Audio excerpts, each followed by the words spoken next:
Welcome to the Authority File. I'm Bill Mickey, your host and the editorial director at Choice. My guest for this four-part series is Alan Brill. Alan is Senior Managing Director of Cyber Risk at Kroll, a corporate services firm specializing in valuations, cyber risk, corporate finance, and regulatory compliance, among other services. Alan founded the firm's high-tech investigations practice. He's also a frequent writer, speaker, and instructor on cyber and technology security, and has appeared on a variety of media outlets, including 60 Minutes, Dateline NBC, Good Morning America, and CNN.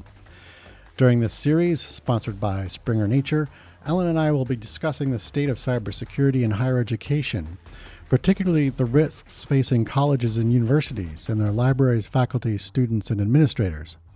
We'll also be looking at opportunities for libraries to cooperate with other groups across the campus in a collective defense against digital intruders. In this third episode, we examine the importance of training.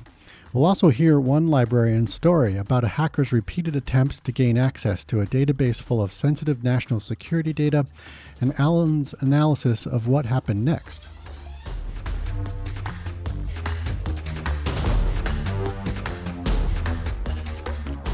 We recently hosted a webinar where several librarians talked about recent cyber attacks to their libraries and institutions. And I wondered if we could play you a clip of one of the presenters who faced an attack on a particular database containing sensitive national security information and get you to respond to that scenario.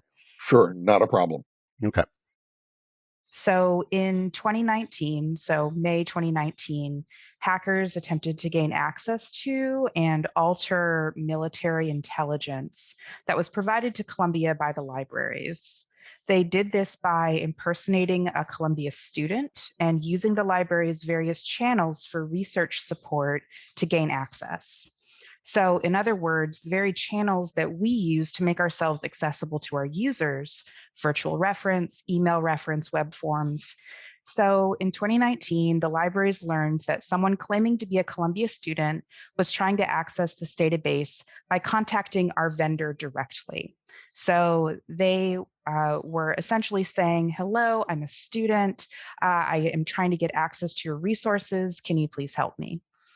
In a CC'd email between myself, the vendor, and the student, it was disclosed that I was the primary contact for relations between this database and the university. In a separate email thread between just myself and the vendor, they told me that they believed this hacker was spoofing the university's IP address. So for those of you who don't know what spoofing is, it's the process of imitating somebody's IP address in order to gain access to otherwise inaccessible content. It's what libraries will often use to verify someone's affiliation. And it's what we're pretty sure that that's how hackers sort of gained access to the email account, which was then used to offer legitimacy to this person's request. So first, they emailed me directly. And as I sort of ignored their requests, they then began to email other librarians at our institution and drop my name to give sort of like leverage to the requests that they were making. The way that these communications would go, they would identify themselves as an affiliate. They would then send a copy of their fake student ID as proof of who they are. They would drop my name, and then they would make this request for information. But the kinds of requests we were getting were things like high resolution images of aircraft carriers or maps of military bases. In several instances, there were requests that we actually reach out to the vendor to change or alter information in this database. So for example, technical specifications for drones and surveillance devices being used in the Middle East. The main thing that sort of changed between these sort of general asks and something very specific is that once they got the attention of somebody who was sort of live and willing to talk to them, they were then willing to sort of get very specific about what they needed and became very urgent about these requirements. So that was Christina Vela Bisbee. She's a journalism and government information librarian at Columbia University. And she details a really planned out and concerted attempt to breach the library's security that almost succeeded. Thinking through that scenario, are there things that you recognize she did well, or things she maybe could have done to make her life easier or minimize the hacker's chance of success? Well, first, I have to say that Columbia is near and dear to my heart. My wife got her master's degree from Columbia, so it's a school that uh, we've cared about for a very long time. What this shows you is that these hacks are not something that you should think of as being carried out by some individual in their basement who has no life, but that this can be a very, very well thought out, well coordinated campaign where they will use every trick in the book to gain access. And what it all comes down to is their job is to make you trust them. So they may look on the open internet and find the name of some of the library personnel, and they'll go to other people, they'll go to vendors, and as happened in the Columbia case, they'll drop that name.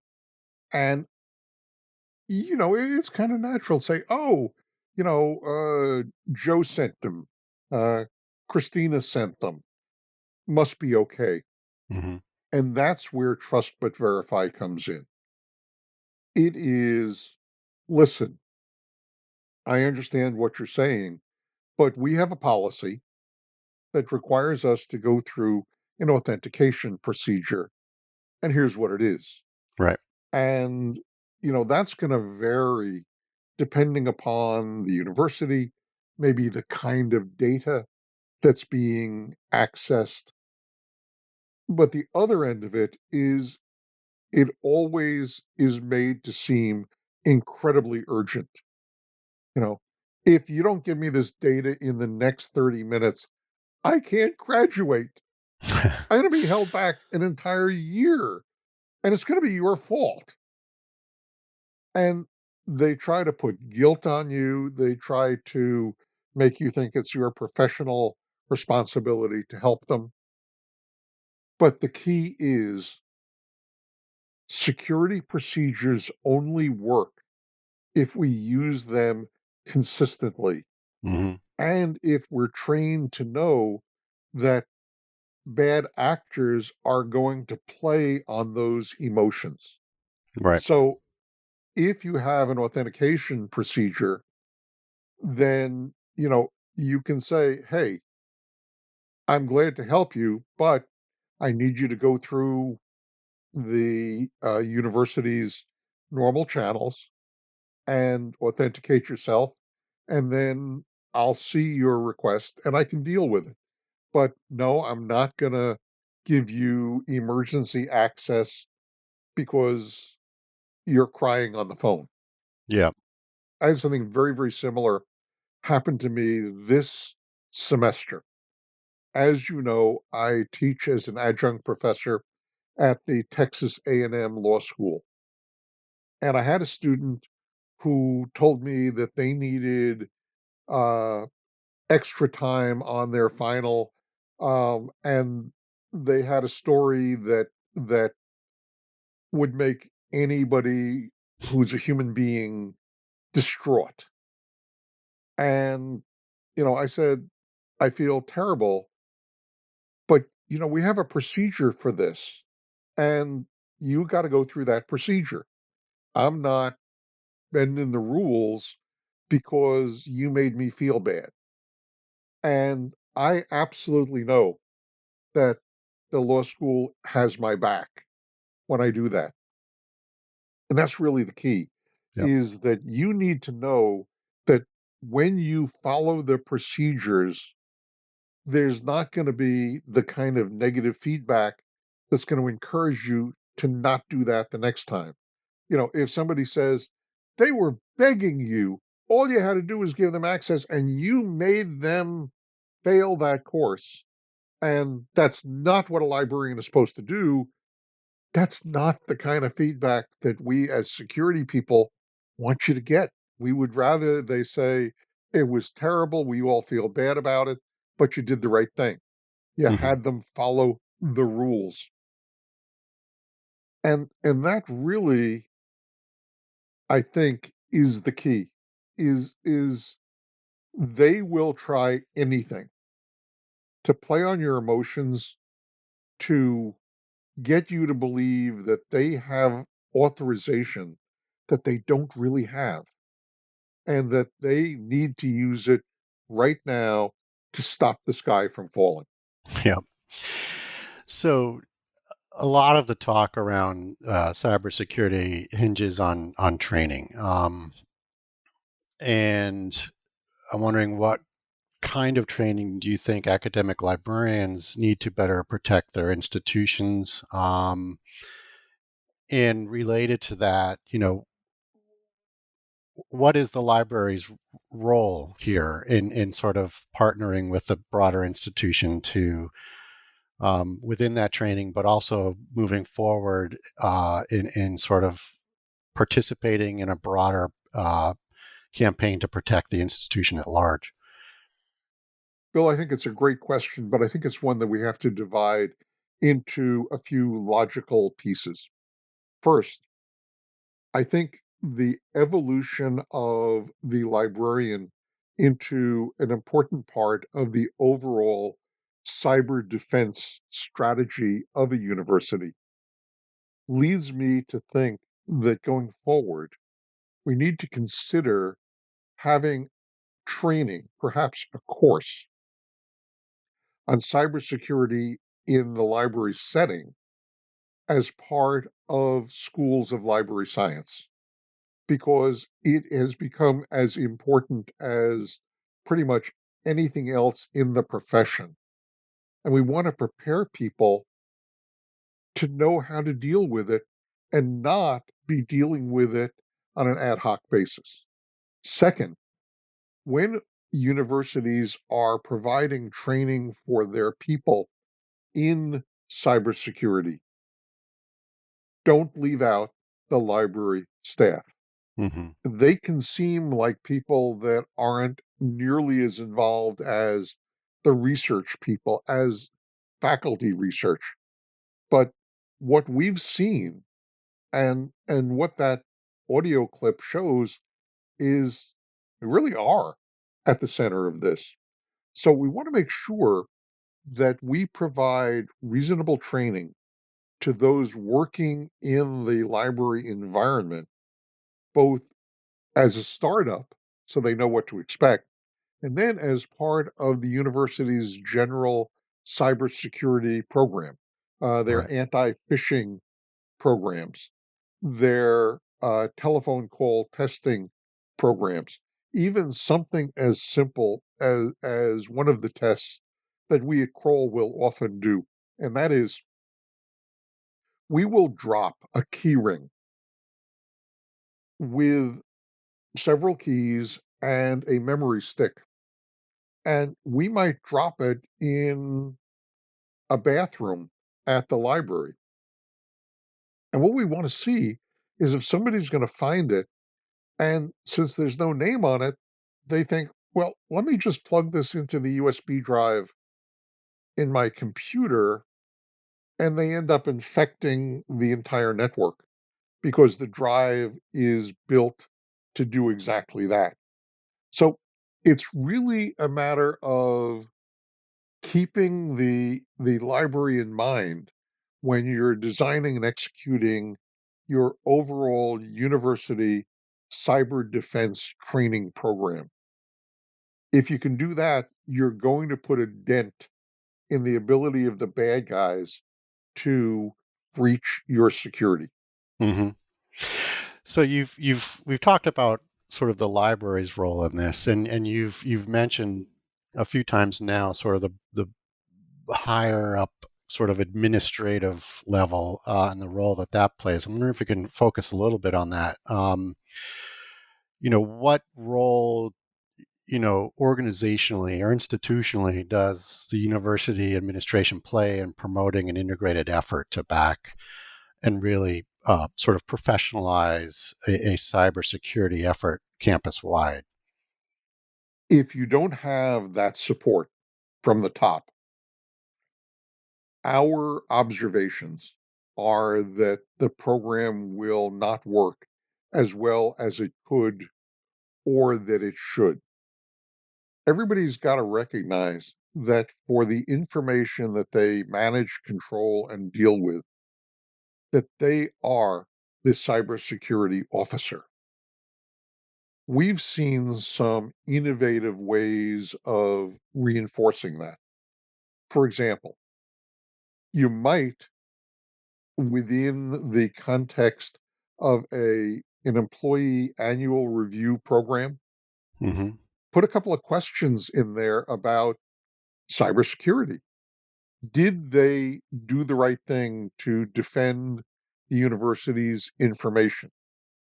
Did they take and successfully accomplish the annual training? What we've seen is that when you do that, it seems to become more real to Right. people because it's on the documents that have something to do with their rating, their salary, their bonuses. So it's something as simple as that. It's something as simple as having people execute updated non disclosure agreements on a regular basis because those change with law and regulation. It's something as simple as perhaps having a cybersecurity newsletter that talks about things that are out there and that are changing and incidents that have occurred, particularly within university environments, on the theory that if you know that it happened there, you can help to not be the next victim of at least that particular scam. So it really is a matter of, I think, doing what libraries do best, and that is putting information together and getting the information to those who need it. And that's the skill set that's there. It's really just a matter of applying it within the cybersecurity context. Right. Excellent.